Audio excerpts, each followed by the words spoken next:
Hi, I'm Roella. I co-founded a tech company with my sister. We built it from nothing. And then she erased me, literally deleted my name from the founder documents. The day I found out, I was sitting in a boardroom, and there wasn't even a chair for me. What would you do if your own family rewrote your legacy behind your back? Before we dive in, tell me, where are you listening from and what would you call this? Betrayal or strategy? Drop your thoughts in the comments. It was supposed to be a regular quarterly board meeting, the kind that bored me to tears but made me feel like the grown-up version of the little girl who used to build robots out of cereal boxes. Neuronova had come a long way from those early days in my garage. Now it was a multi-million-dollar biotech firm, and I was its co-founder. Or at least, I thought I was. I arrived at the office 15 minutes early, like always. The conference room was already bustling with assistants, catered coffee carts, and those overly cheerful water bottles with lemon slices bobbing like they were on vacation. As I walked in, my heels clicking against the polished floor, I scanned the room and paused. Every seat was taken, 12 chairs, 12 name tags, none for me. I stood there, waiting. Maybe someone would notice. Maybe someone would laugh and say, "Roella, there you are. We saved you a spot next to Marla." But instead, Marla looked up from her phone, blinked once, then turned to Benton, our company's CFO, as if I were just another consultant passing through. "Looks like we miscounted," she said with a light laugh, tossing her hair back. "Oops." Oops. It was that kind of oops that wasn't really an accident, the kind that hits your stomach before it hits your brain. The room chuckled politely, then carried on, no one offering their seat, no one moving a muscle. I could feel my breath flatten as I swallowed the sting in my throat. "I'll stand," I said, keeping my voice even. I leaned against the glass wall, arms folded, pretending not to care. As the meeting droned on, I nodded at all the right times, took mental notes like I always did. But my mind was somewhere else entirely, somewhere in between disbelief and numbness. Was I imagining things? Was this just a mix-up? Or had something shifted, and no one thought to inform me? Afterward, as people filed out, I caught Marla near the elevator. "You forgot to tell me I was no longer a founder?" I said, my tone casual, but the words sharper than I intended. She blinked. "Don't be dramatic, Ro. It was just a seat. You know how chaotic these things get." Chaotic, right. The slide deck I hadn't seen, the agenda I was never copied on. The subtle shift from inclusion to exclusion had been unfolding quietly, and I'd been too caught up in the work to notice. Back at my desk, I tried logging into the internal board files. Password invalid? Strange. I opened my email, scrolled through my inbox, and that's when it happened. An intern, fresh out of UT Austin and probably on his second iced coffee of the day, forwarded me a copy of the investor packet by mistake. He must have thought I was still CC'd on approvals. I opened it and froze. The founder section was headlined with Marla's name and photo. Below that, nothing. No trace of me, no credits, no story, no mention of the woman who'd pitched the first angel round from her living room couch, back when our only asset was a half-baked prototype and a dream no one else believed in. Worse, I found a comment bubble in Marla's handwriting. "Don't refer to Roella unless asked. Keep the focus on me." It felt like someone had knocked the wind out of me without lifting a finger. My hands hovered above the keyboard, unsure whether to scream, cry, or slam the laptop shut. Instead, I took a screenshot, saved it, and backed it up to 3 separate folders. I didn't storm into her office. I didn't call a lawyer. I didn't even reply to the intern. Instead, I drove home in silence, letting the Austin skyline blur past my window like a dream I was waking up from. Once inside my apartment, I changed into sweatpants, poured myself a glass of sparkling water, trying to be the picture of calm, and opened a folder I hadn't touched in years. It was full of old photos. Me and Marla at the first product demo, me soldering our first circuit board, me signing the incorporation papers. I clicked through each one slowly. My chest tightened, not with sadness, but with clarity. They were erasing me. One meeting, one login, one name tag at a time. But I wasn't going to let them finish the job. I started backing up files, tracing everything I'd built. Every code base, every document I'd signed, every decision I'd made when Marla was still learning what Series A meant. I didn't know what I was going to do yet, but I knew one thing. They picked the wrong woman to write out of her own story.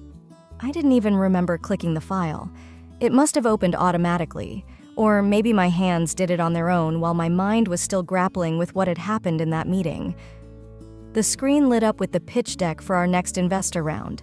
A sleek, beautifully designed presentation with Neuronova's latest projections, team bios, and mission statements. Page by page, I scrolled. At first, I skimmed the numbers. I already knew them by heart. I'd built half of them myself. Then I reached the leadership slide, and everything in me stalled. There it was, Marla's face. A high-res, polished headshot of her smiling like she'd cured cancer herself, under the bold caption, "Led by visionary founder Marla Bundy." I blinked once, then again. Maybe it was a placeholder slide. Maybe they just hadn't finished the updates yet. Then I noticed something worse. Beneath her name was a paragraph I'd written, verbatim. The language was mine, lifted from a memo I'd emailed last quarter. No credit, no reference, no footnote, and my name, nowhere. I scrolled backward and forward, trying to find myself, as if I were a character in a book I'd helped write but no longer existed in. CTO, gone. Co-founder, replaced. Even the tech slide where I usually narrated our patent roadmap had been replaced with a demo of a neural chip I designed, presented by someone else entirely. My body didn't shake. My voice didn't rise. But something in my chest uncoiled, tight, deliberate, and ancient. I stayed up all night, reviewing internal files. The next morning, still dressed in the hoodie I'd slept in, I drove to the office without even brushing my hair. I parked in my usual spot, walked past security, swiped my badge, green light.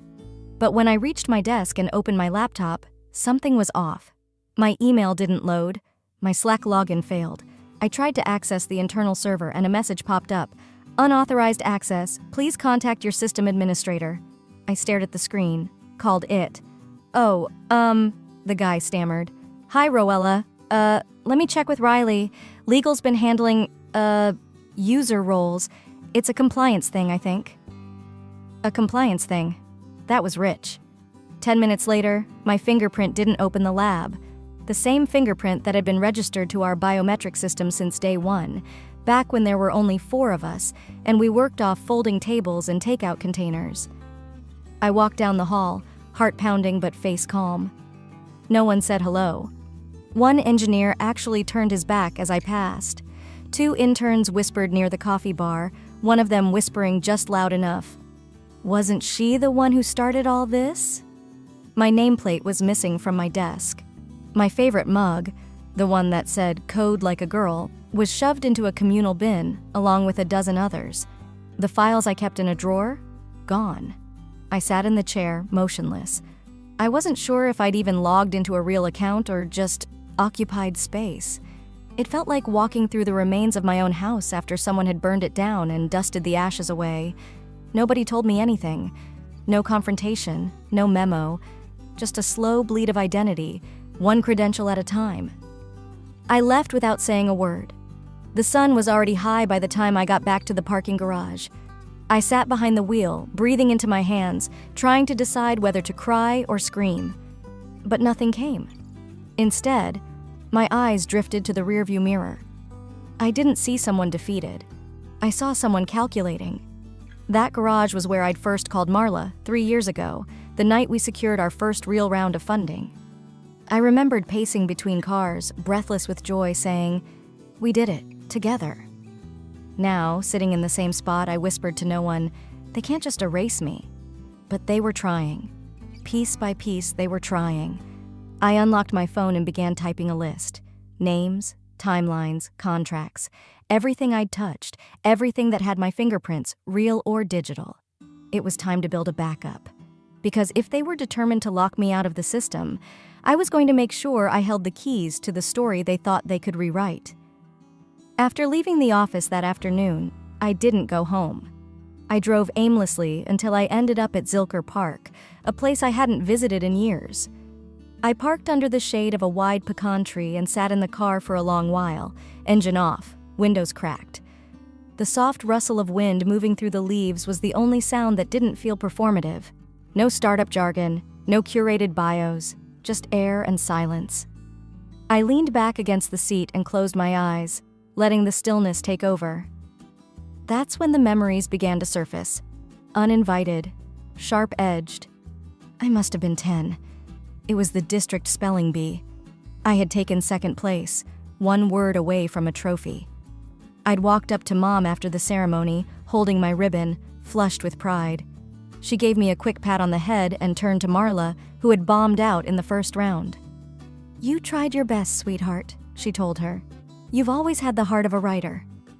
I remember standing there, ribbon crumpled in my hand, wondering if maybe I'd done something wrong by winning. There were other moments, so many others. Like the day of our first investor pitch, an event I planned down to the tablecloths and lighting. A reporter had asked Mom how it felt to have 2 daughters revolutionizing brain health. She'd smiled and said, "Marla's always been the dreamer in the family. She sees the world differently." I had been standing right beside her. Back then, I told myself it didn't matter. We're sisters. That's what matters. I convinced myself it was just wording, habit, nuance. But now that erasure had a weight I couldn't shrug off. Now that same mindset had spilled into contracts, credits, access. And for the first time, I realized this wasn't an accident. It was a pattern, a carefully manicured hierarchy. I was the builder. Marla was the brand. I stepped out of the car and walked to the nearest bench, still clutching my phone like a lifeline. The sunlight spilled across the lawn in soft golden streaks, warming my skin but doing nothing to ease the chill that had taken root inside. I opened the camera roll and scrolled all the way back, past holiday photos, client dinners, trade show floors, until I reached the raw stuff.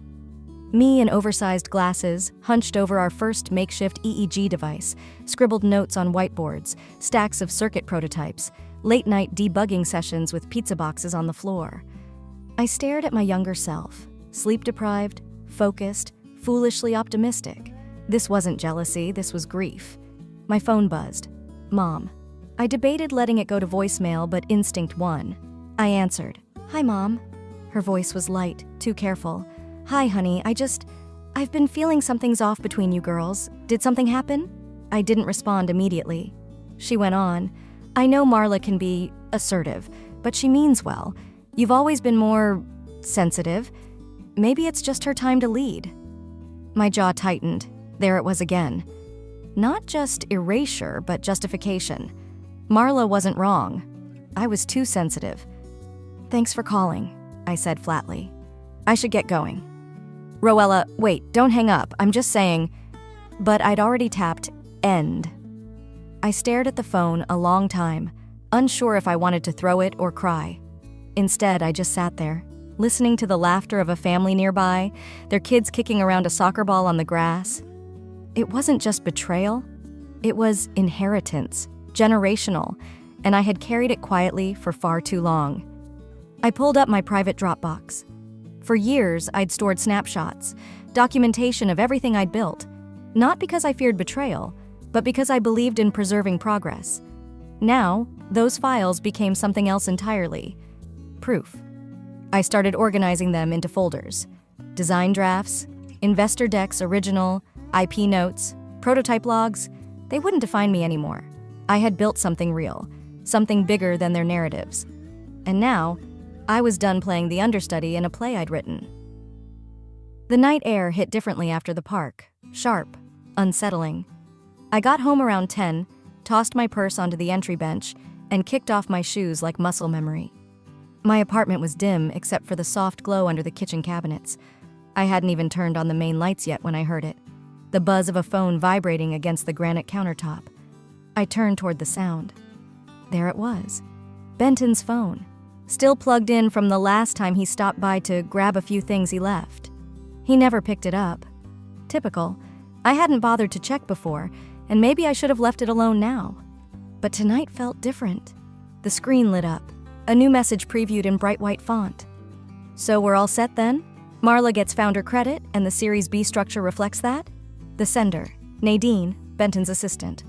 My entire body went still. I reached for the phone. Not because I needed answers. I already knew what I'd find. I needed confirmation. I needed evidence. The passcode hadn't changed. Benton always used the same 4 digits, the year he graduated law school. How poetic. The messages opened with a tap. I scrolled. Back weeks, maybe even months. Conversations forwarded between Benton and Riley Voss, our company's attorney. Legal drafts with annotations like, remove RB as co-founder on final doc, and clean transition plan for Marla's sole leadership. It was worse than I imagined. There were references to Rowella's emotional instability used as justification for my removal. A text from Riley to Benton read, use her hesitation during Q2 as leverage. You and Marla need unanimous board tone before she figures out what's happening. And there it was. Proof that I wasn't just being nudged out, I was being erased, surgically, strategically. I wanted to scream. Instead, I stood frozen in the dark, phone clenched so tight my fingers ached. Then came the final blow, a message from Marla herself. Let her drift. If she wants to walk away, let her believe it's her choice. She always hated confrontation. That one did it. I hurled the phone across the room. It bounced off the carpet and hit the baseboard with a dull thud. I wished it had shattered. I needed something to break besides me. The silence that followed was suffocating. Not peaceful, suffocating. I dropped to the floor beside the couch, knees pulled tight to my chest. For years, I'd bent myself into the shape of someone who keeps the peace, who sacrifices credit for the bigger picture, who lets things go for the sake of the team. But the team didn't exist. There was no we. There was only Marla and the people she could control. I got up and walked to my desk. My laptop blinked to life. The files I'd backed up stared back at me from a single folder on the desktop. I renamed it Counter-Strike. Then I opened a fresh folder inside. This one I titled, They Forgot Who I Am. One by one, I began dragging documents into it. Emails, original pitch decks, metadata from my personal design files, early patent drafts I'd authored alone. I added board recordings, annotated meeting notes, drafts of internal memos. I wasn't building a case. I was building a timeline, a truth wall that couldn't be edited, couldn't be revised, couldn't be spun. I pulled out an old notepad, the kind with the Neuronova logo we designed during a midnight brainstorming session years ago. I wrote across the top in capital letters, Who Stood Silent? Underneath, I listed the names, Marla, Benton, Riley, a few more I'd suspected but hadn't confirmed yet. Then I circled the top name, Marla. It wasn't just about my stake in the company anymore. It was about the fundamental lie behind the brand they were building. A lie crafted with glossy photos and half-truths, while the woman who soldered the first circuit board was painted as fragile. I wasn't going to scream for attention. I was going to become undeniable. I looked at the window. Reflected in the glass wasn't someone defeated, but someone reawakening. This time, they wouldn't get to finish the story without me. We met at a quiet little cafe on the east side, the kind with exposed brick and overpriced pour-overs that tried too hard to be casual. Benton was already seated when I arrived, his blazer folded neatly over the back of the chair, sleeves rolled just enough to look effortless. He stood when he saw me, like old times, and smiled the same familiar polished smile he wore through our entire marriage. I figured something simple. I know you like the Ethiopian roast, he said, gesturing toward the second cup already waiting on the table. I didn't sit right away. I wanted to look at him. Really look. You helped Marla rewrite the founder documents, I said calmly, my hands still at my sides. Didn't you? There was no twitch, no guilt, just a pause and a sip of coffee. It's not personal, Ro, he finally said. It's just cleaner for investors. They want a clear narrative, and honestly, you've been emotional lately. That word, it slipped out of his mouth like he was doing me a favor. Emotional. He might as well have called me irrational, unfit, unstable. He didn't need to say those words. They were already hanging between us. I sat down slowly. Cleaner for whom, Benton? I asked. The woman who built the tech you're now selling under her name? Or the team of cowards hiding behind NDAs and spreadsheets? He stirred his coffee, unfazed. This is business. You know how these things go. No one wants drama. My breath caught, but I wouldn't give him the satisfaction of a visible reaction. Right, and rewriting history isn't dramatic at all. We didn't speak much after that. He paid for both coffees like it meant something, like it balanced anything. That night, I went to a biotech networking gala I hadn't planned to attend. I wasn't in the mood for handshakes or champagne, but part of me needed to be seen. Still existed. I was halfway through a conversation with a VC from Houston when I heard my name from across the room. Marla's voice, clear, smooth, rehearsed. Roella? Oh, she was involved in the early stages, but she's mostly stepped back now. I've really led the growth phase. I turned slowly. She stood in a circle of men in suits, nodding, holding court like she'd been anointed. When her eyes met mine, she didn't flinch, just offered a slight smile like nothing was wrong. The man beside her glanced at me. I saw it, the flicker of recognition, followed by confusion. Then pity. That one look hurt more than anything Benton had said. I didn't stay long, just enough to let them know I saw them, that I was still there. The next morning, I opened my inbox and found a message flagged urgent from Riley Voss. Subject line, confidential settlement proposal. It was dressed up in legal polish, but I knew exactly what it was. They were offering me a severance, $500,000 to walk away. No lawsuits, no statements, no credit, no claim to the technology I co-developed or the company I co-founded. All I had to do was sign their NDA and disappear. They called it a courtesy, a gesture of good faith. I printed the document and took it to Melanie, my attorney. She read it in silence, pen tapping against her lip. Then she set it down and looked at me. If you sign this, she said, you'll never be allowed to say you were a founder. Not publicly, not in private deals, not even in interviews. They own the story. You'd be gone. I exhaled. Then I'm not signing. Melanie smiled slightly. That's what I hoped you'd say. Let them come. I stood up straighter. Let's go on offense. For the first time in weeks, I didn't feel like I was treading water. I felt like I'd planted my feet on solid ground. They thought I'd take the money. They thought I'd back down to avoid conflict. They thought the story could be bought. But the story was mine. I hadn't been back to a tech conference since all this began, but I'd co-organized this one nearly a year ago, long before the lies took root, before the betrayal became structural.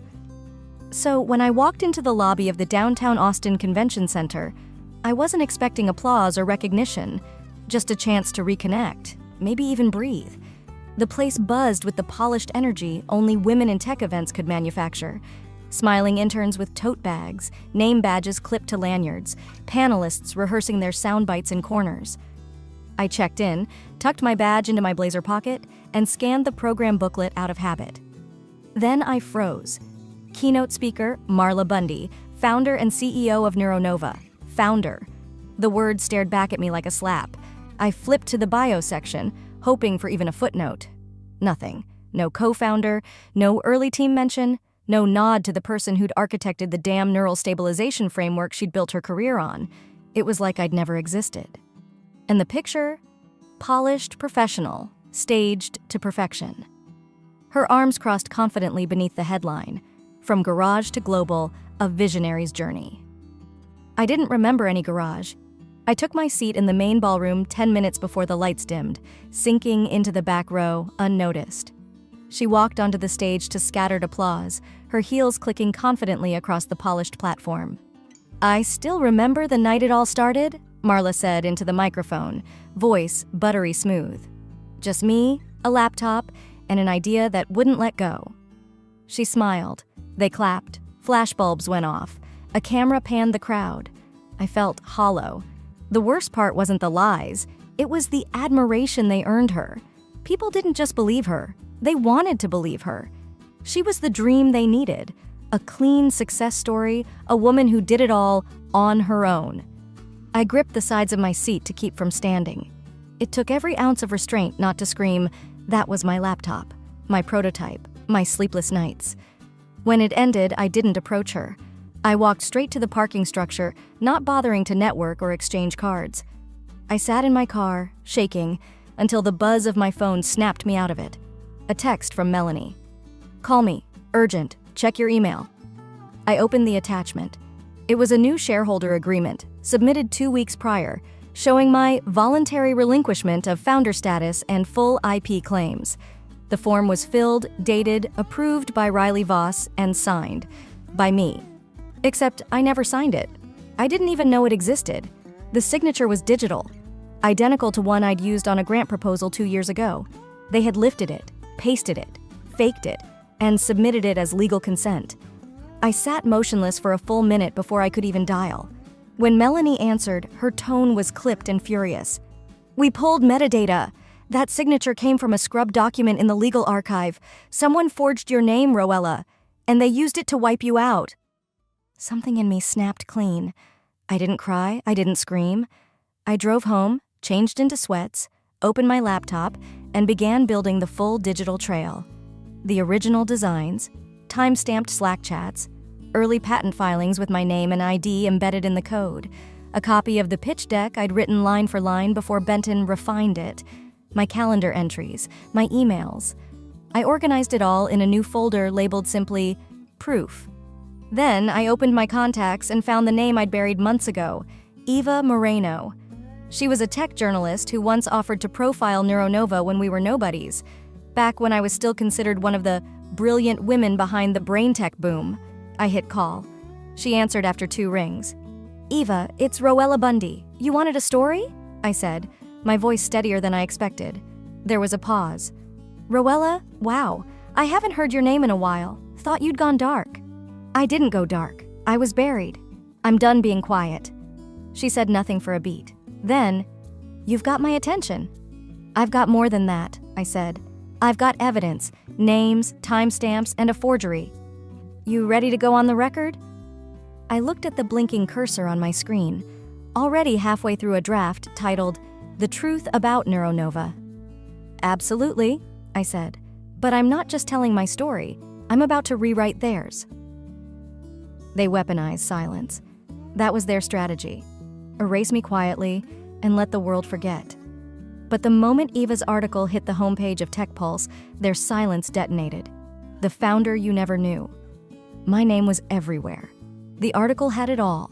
Side-by-side photos from the early lab days, scans of my handwritten notes on the neural interface prototype, email headers proving I'd registered our initial patents, and a direct quote from me. They didn't erase me. They tried. But I archived everything. By noon, my inbox was flooded with interview requests. By dinner, my name was trending on Twitter. #Roella was. There I sat at my kitchen counter with my laptop open, phone buzzing nonstop. A friend from Stanford forwarded a post from a Neuronova engineer who'd commented anonymously on Reddit. "We always knew. She built the codebase. Marla just handled the pitch decks." Marla, in her usual PR gloss, issued a damage control statement hours later. "Neuronova is a collaborative achievement. We're proud of our entire team." A lie that sounded like unity. But it was too late. That night, I received an anonymous email. No subject line, just a message from a burner address and an attachment labeled, "Thought you'd want to see this." Inside were screenshots, leaked internal threads between Benton and Riley Voss. Benton: "Use the 2021 signature. She won't notice. It's just a cleanup for legal." Riley: "Let's finalize phase 2 this week. Transition narrative has to stick before arbitration." Benton: "She won't make it that far. She folds under pressure." They were planning this for months, step by step. Erasing me wasn't accidental. It was strategy. And the email? A gift from someone inside who knew the truth had to surface. I forwarded everything to Melanie.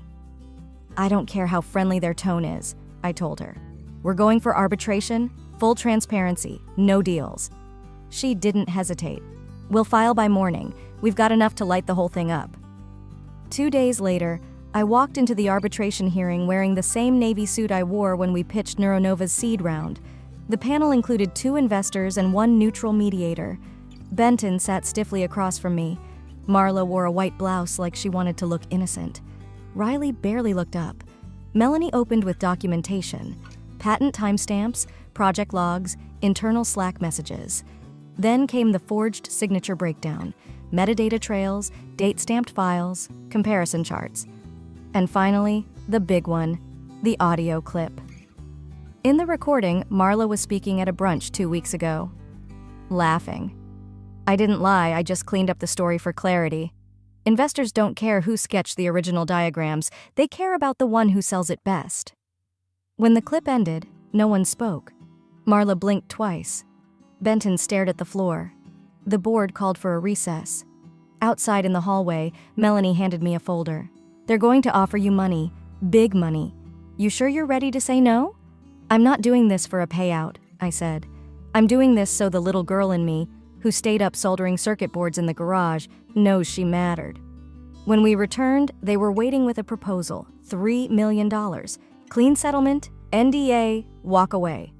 I stood. I didn't look at the papers. "You can't buy what you already stole," I said. "I want credit. I want the patents back in my name. I want the truth to be public. And I want them," I pointed to the trio, "to answer for it." The mediator took notes. Benton sighed. Marla's jaw clenched. "You'll regret this," Riley muttered under his breath. "No," I said, "you will." Because I wasn't asking anymore. I was reclaiming. It wasn't about theatrics. It wasn't about revenge. When I stepped into that ballroom at the TechFront conference, it was about reclamation. The room buzzed with anticipation. The NeuroNova banner hung behind a sleek stage, LED panels glowing in rhythmic pulses of violet and steel blue. I walked slowly past tables of biotech execs, startup founders, and venture journalists, people who had once applauded me, who now barely recognized me. They turned when I passed. Some whispered. Marla was already backstage. Her team milled around near the teleprompter, prepping for her keynote address. The final announcement loomed on the screens. Marla Bundy, visionary solo founder of NeuroNova. The lights dimmed. Applause rose like a programmed wave. But before the first word left her mouth, the stage screen flickered. A sharp cut, then black. Murmurs erupted, and then the title flashed in bold white letters on a charcoal background. "Where is Rowella Bundy?" Gasps sliced through the air. A photo appeared. Me in the garage lab, soldering the first neural node. Then another. My notes, whiteboard formulas, my name circled in Sharpie. Then came a flood. Time-stamped emails, early schematics, team photos where I stood in the center. The piece de resistance was a short clip from an old TEDx panel. Marla answering a question. "Oh, Rowella built the core, I just pitched the vision." Her voice echoed across the stunned room. I stepped forward from the aisle, climbing the stage. The staff was too shocked to stop me. Marla froze behind the podium, her smile faltering like a glitching hologram. I didn't touch her, didn't look at her. I faced the crowd, took the mic from its stand, and inhaled. "My name is Rowella Bundy," I began, co-founder of NeuroNova. I built our first functioning prototype on a kitchen table. I filed the original IP claims. I hired the founding engineers. I funded our first lab with my savings account. Silence. Then I was erased. I paused, letting the weight of it settle. I'm not here to drag anyone through the mud. I'm here because truth matters. History matters. And the women who build things deserve to be seen, not just used and discarded. Scattered applause grew into a wave. People rose from their chairs. Cameras flashed. A journalist in the second row shouted, "Why now?" I looked straight at her. Because justice never arrives early, but it always arrives. As I stepped off stage, the applause chased me. Backstage, security finally snapped out of their trance, but I raised a hand. "I'm leaving," I said. "No trouble." Then, as I passed the green room hallway, a voice called out from the corner. "Rowella?" It was Jeremy Quinn, one of the original software engineers who'd left NeuroNova last year without warning. He approached, awkward at first. "I left because of what they did to you," he said. "They blacklisted anyone who defended you, but I archived every line of your neural net framework. It's all yours, if you want it." I blinked, stunned. "I'd testify too, if you need me." I shook his hand, gratitude swelling like a tidal wave in my chest.